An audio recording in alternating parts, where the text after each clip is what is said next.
Black history. There's a little black girl in America who wants to be a lawyer.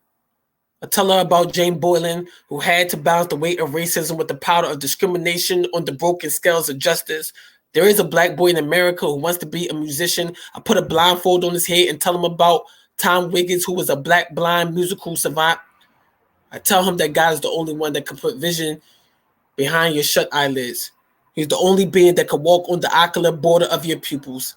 But maybe there's a black woman struggling to finish their book. You probably need the spirit of Phyllis Wheatley. She was a slave at the age of 8. She understands that humans can be sold like a shirt off an H&M rack, but she still published a book.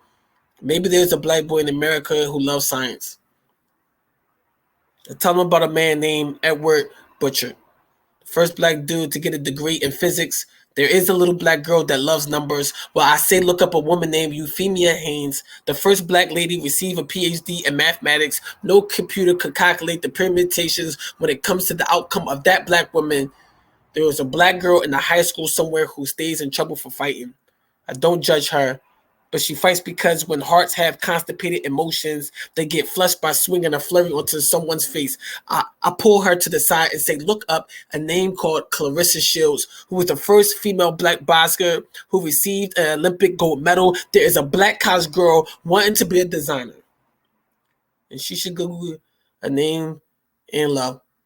She created a fabric masterpiece to cocoon Jackie Kennedy's body on her wedding day, but only received recognition after her death. But skeletons can't use credit while it's slobbering on a pillow that's stuffed in the casket. There is a black man who wants to be a realtor. I tell him to go to YouTube and search for a man named Philip Payton Jr., who started the real estate race wars. Finally, a black man who knew economic power could gradually saw at the Achilles at the heels of a racist landlord. Well.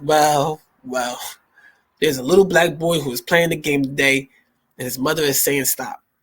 But she has no idea that there is a man named Dominique McLean, the first black man to win Esports Player of the Year award and won $500,000 in earnings, and that came in cash. Black history.